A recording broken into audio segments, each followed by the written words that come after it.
another video. This video is all about meal prep. Yes, you heard right. Meal prep. Meals that are prep. So, meal prep is one of the most essential, if not the most essential part of your fitness journey. So today we're going to talk all about it. We're going to talk a little bit about where I shop at, how I prepare my meals, what I eat, things that you can eat if you don't like what I eat, and just every little element of it. That way at the end of this video you'll have a much better understanding of what meal prep is, why we do it. Yeah.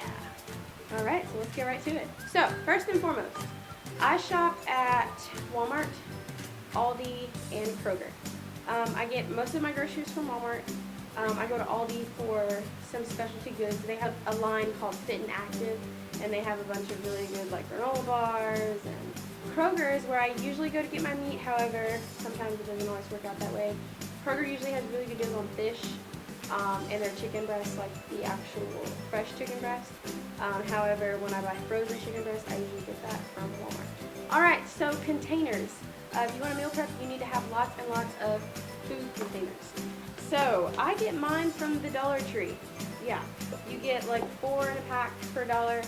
No, they are not the best quality. Yes, they get warped in the dishwasher. Sometimes the lids don't stay as tight as I would like them to, but it's $1.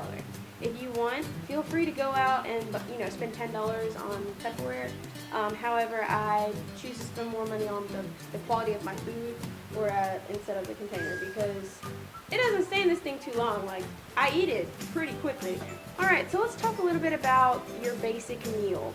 So you want a meal prep, but you have no idea, what should I eat? So I made this cheesy little diagram. So basically, when you eat a meal, this is what your plate should look like. Half of the plate should be vegetables, and then a quarter of the plate would be your meat or protein. Should be about 4 to 5 ounces, about the size of your fist. And then your grains would be the other quarter of your plate, same, about the size of your fist. When it comes to things like brown rice, I usually eat a third of a cup, half of a cup if I'm like starving, but a third of a cup usually does me pretty well. So we'll break down each individual element. So grains, different options that you have: penne pasta, spaghetti, macaroni noodles, rice. The most important thing with your grains is that they are whole grains. Whole grains, brown rice. Yeah, you want to stay away from anything white. So no white rice, no plain white pasta. And then bread. Bread's a tricky thing. I personally have never really struggled with bread. I'm more of like the sweets and like juice kind of girl. I struggle with that kind of thing. I'm going to go off on a tangent really quick. That's a really big thing with the whole dieting industry. People think that, oh, because bread is bad for me, I need to cut it out completely. But if you really like bread and you try to cut it out completely, it's not going to work. I remember one time I tried to stop drinking juice. It didn't work. Yes, I drink water 95% of the time, but now and then, I have a glass of juice. You literally do not have to cut out your favorite foods, your favorite beverages. Just enjoy it in moderation. It's important to know what you struggle with. That way you can, try to stay away from it, but don't try to sell yourself short and never, indulge in the things that you like, because I promise you, you won't make it. Like, you won't make it. So, let's get right into it. As you can see here, I have all the elements of a meal laid out. We're going to do a very basic meal today. It's just going to be some sauteed chicken, brown rice, and broccoli and cauliflower. So we have extra virgin olive oil. That'll help us cook our chicken. And then this is the frozen chicken that I get from Walmart from time to time. Got some brown rice back there in the corner. Sorry, it's not a brand new bag of first class. This is a white onion. I love onion. I eat onion with absolutely everything. And then you have 2 fresh garlic cloves. These are still wrapped. But I'll show you guys how to cut those and get into it. And then I have some of my favorite seasonings. So we have garlic powder, chili powder, and this is Dash for chicken. I would definitely suggest trying this Dash. It does not have any salt. I'd say that's probably one of the most important things when you are seasoning your food, is making sure it doesn't have too much salt in it. And then we have the cauliflower and the broccoli. So it's just frozen. I'm going to show you guys how to blanch vegetables today. It'll change your life, I swear. Then in the back there we have our sweet peppers. I'm going to use those with my chicken. I'm also going to put some in my vegetables. These are really good. If you've never seen these before, I've definitely looked into trying them. I get them from Walmart. They're good in food, but you can also have them with hummus or just by themselves. That makes a great snack. First thing you always want to do is wash your hands. This feels like such a generic cooking show on Food Network, except I'm not super rich. What I usually do is put the brown rice on the stove because brown rice takes pretty much 30 minutes to cook. So yeah, we'll do that. I usually fill the pot about halfway with water. You don't need to follow any specific measurements. Now you can wait for this water to come to a boil, or you can say YOLO and just dump it in there. I don't follow any specific measurements. I literally just do it, and it comes out right. Alright, and we'll give that a minute to start boiling. Alright, next we're going to start on this onion. So I usually just cut off a hefty slice here. That should do it. If you don't know how to cut onions, literally just do whatever. I mean, who are you trying to impress? You're not cooking for Obama. I know how to chop onions the fancy way because I took fancy classes, but I'm just going to cut it regular for you guys. I just cut in 4 strips, and then I come back and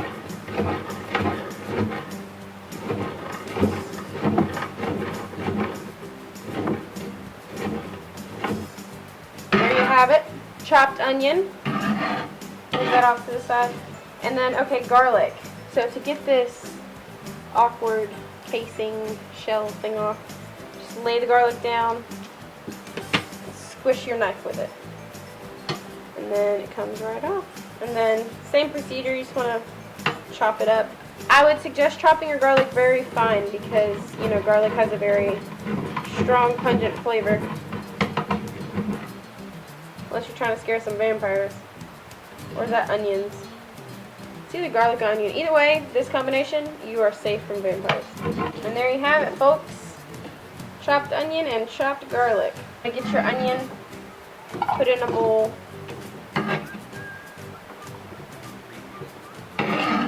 Go ahead and combine it with your garlic because it's all going to the same place. And then you can set this off to the side, and now you are nice and organized, so when it is time to throw this in the pot, you are not scrambling to get it off your cutting board. This also helps prevent cross-contamination. So, we have our 2 chicken breasts. These are both probably, I'd say, around 4, maybe 5 ounces, which is generally what you want to get in a serving. What I do when I cook these, I'll cut them in half lengthwise.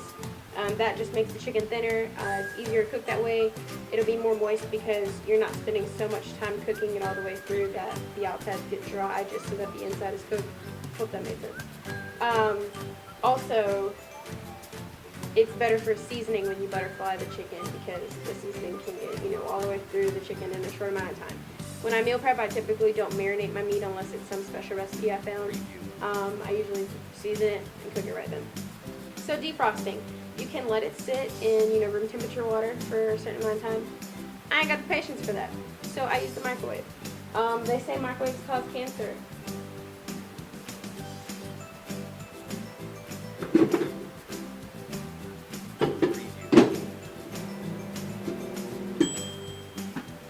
Chicken's done. Alright guys, so there we have it, some defrosted chicken. So we are going to go ahead and get started with the seasoning process. Alright guys, so we have a clean cutting board, clean knife. Again, you want to be careful to watch for cross-contamination. So we're going to keep the chicken in the bowl and on the cutting board. This is the only 2 places it's going to touch. You're not going to get any juices on the counter or anything because you don't want to take any chances. Once again, wash your hands again before you start handling the chicken and after. So butterflying, what I was telling you guys about. You would lay your chicken down like this, and then you would just cut it lengthways here. So sometimes it's hard with these fillet things This one's a little still frozen in the middle. But basically you just want to cut it into 2 pieces. Like I said, it's going to help you cook it faster. It's going to help with keeping it seasoned and to not dry out the chicken. Alright. Here we have it. So give me a minute. I'm going to get this area cleaned up, put everything back in the bowl, and we're going to start seasoning it. Alright, so I just washed my hands again. The goal is to keep one hand clean at all times. This is the hand that you're going to use to touch your seasonings, because nobody likes raw meat juice on their seasonings.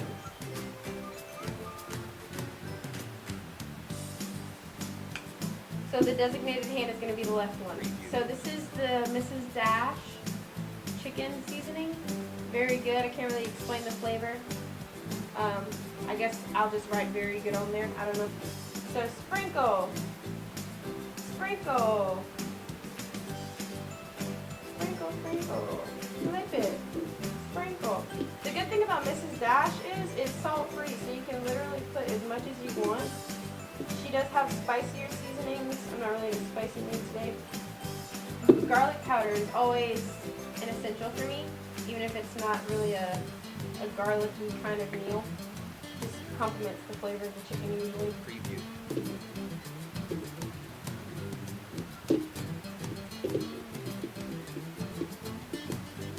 Garlic powder is also one of those seasonings that doesn't have salt. The main thing is just making sure you're reading your ingredients on your seasonings. A good rule of thumb is that it's easy to add salt at the end, but it's very hard to take it away. I'm adding a little bit of chili powder. Alright, and then from there, you just kind of, rub it. Rub it. Rub this seasoning on the chicken. Yeah. Alright, I'm going to wash my hands really quick. To get the chicken ready to saute it on the stove, you want to just toss it in a little bit of olive oil. And when I say a little, I really mean a little. Watch. That's enough. That's probably too much actually. So just toss the chicken around in that. And that's going to allow it to make its own natural kind of marinating sauce. And then over here, I have a big pot of water heating up because we are going to blanch our vegetables. I'll also season that water a little bit with some salt and pepper. So while the chicken is sitting and marinating, while the rice is finishing up, we're going to go ahead and talk about blanching. What exactly is blanching? So blanching is when you have a pot full of hot water, right? It's boiling. You put your vegetables in the hot water to boil for 30 seconds tops. This is going to immediately cook the vegetables. For example, today we're using broccoli and cauliflower. It's immediately going to cook the broccoli and cauliflower, and then we're going to take it out of the boiling water as soon as possible, and we're going to dip it into a bowl of ice water. Not just cold water, but ice water. That's going to shock the vegetables. It's going to make it retain its crispiness, its beautiful bright color, and all the nutrients. So while we're waiting on the water to boil so that we can blanch our vegetables, I went ahead and put some ice in the bowl, and now we're just going to fill it up with water. Alrighty guys, so we have some boiling water now. So basically, to blanch, what you're going to do is you have your vegetables. By the way, I decided not to use the cauliflower.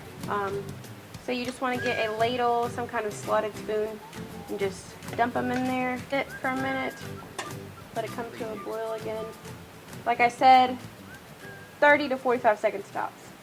Alrighty, so it's been boiling for about 35 seconds now. So what we're going to do is take it right out of the water as quickly as possible. Alrighty, so we have our ice cold water here. So you're just going to dump it in real quick, and take it right back out. And like I said, that's just going to shock the broccoli, stop the cooking process, hold in all those nutrients. Yum. And there you have it. Your broccoli is already cooked. Now from here, if you wanted, you could throw it back in the pan, saute it with some butter, onions, something. But I really like the taste of just broccoli. So I usually just put salt and pepper on it and call it a day. So our broccoli's done. Our rice just finished up. And now we're going to do our chicken. Alrighty, so we are ready to go. If you're ever wondering how do you know if your pan is hot enough to get started, you can wet your hands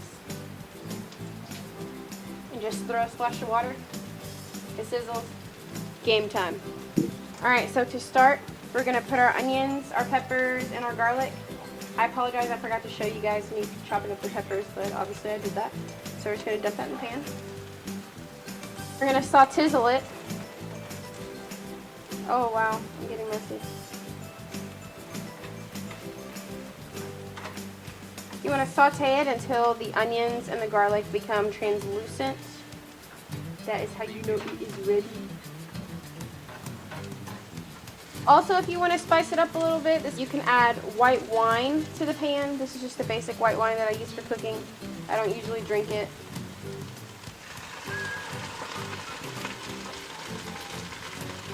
It's a really good light flavor. Helps bring out some of the flavors in the chicken as well. Look at the flick of that wrist. Look at the flick of that wrist. Look at the flick of that wrist. Look at the flick of that wrist. Look at the. Alright, so at this point we're going to go ahead and add our chicken.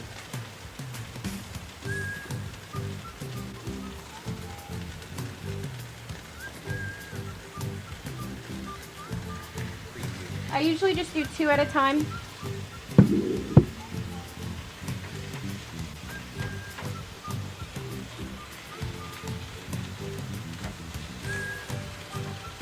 Alright, and we'll just let that cook.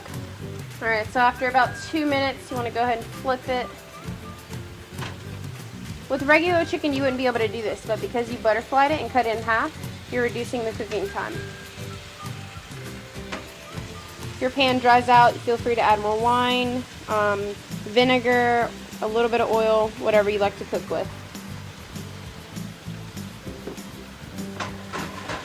Alright, so we're going to let the chicken cook a little bit longer. So this is how I do my meal prep. I usually prep lunch and dinner for 2 to 3 days in advance. I don't like cooking for an entire week like you see on some of the fitness Instagrams where they have like a whole table full of food that they meal prep. I don't like doing that because I don't think it's all that sanitary. You know, your food gets old after a couple days. I'll usually make this chicken, some kind of chicken like this, and then like tilapia, cod, some kind of flaky fish. And then I'll make broccoli and asparagus, and then I'll make brown rice and some other kind of whole grain, like penne pasta.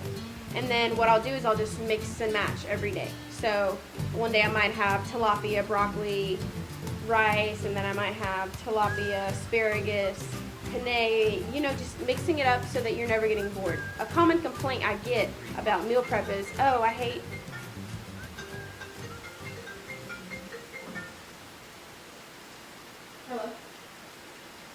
A common complaint that I get with meal prep is that people get bored.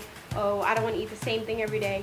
You really don't have to. If you wanted to, you could totally come in here and prep 5 different meals for all 5 days. The idea isn't that you eat the same thing every day necessarily. It's just that you have your meals planned out in advance so that when you're on your lunch break at work, you don't have to make that decision between going to McDonald's or going to get a salad because you already have your meal made for you. Or when you come home for dinner, when you get off work and you come home, when you're tired and you don't feel like cooking and you decide to go get Chinese, you don't even have to come to that conclusion because you already have a meal made for you in your refrigerator. So that's kind of the purpose of meal prep. It's just prepping yourself, like being prepared ahead of time. Of course you want to, you know, prep good food. You don't want to be meal prepping collard greens, macaroni, baby back ribs, cornbread, chili.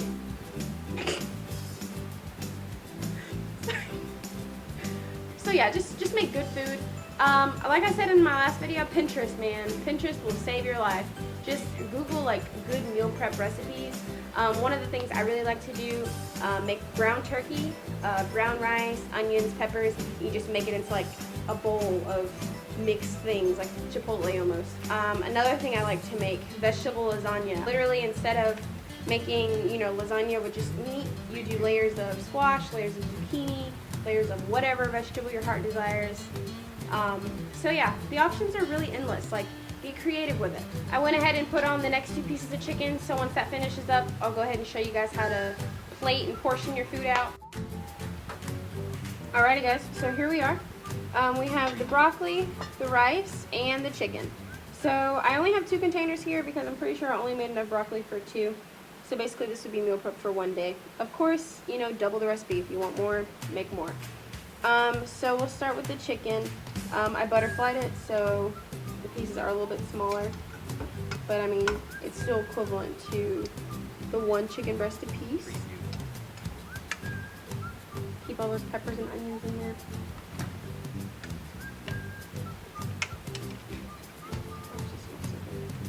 Alrighty. And then we have the rice. So what I usually do with the rice is I get a measuring cup of about half of a cup and scoop that in there. You do not have to be as anal as I'm being. I just like to know exactly, you know, how much food I'm intaking.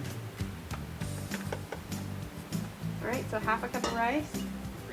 So if you scoot all your food to the side, go back to that diagram that I showed you guys, half the plate being vegetables. So that's where your broccoli comes in.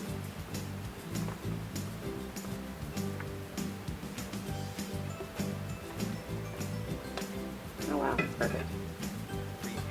And here we have it.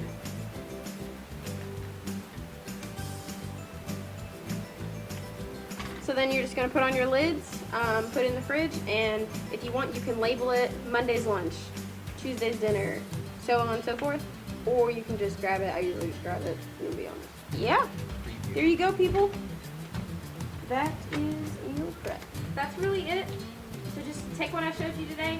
It's no certain recipe. You don't have to be a professional. You don't have to have a lot of money. You can make excuses all you want saying, oh, I don't have the money to eat healthy. Well, it starts with you. So that's all I have to say for you guys tonight. Thanks for watching. Please subscribe, like, comment.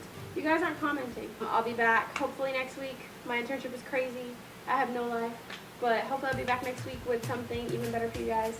And I will see you then. Thank you.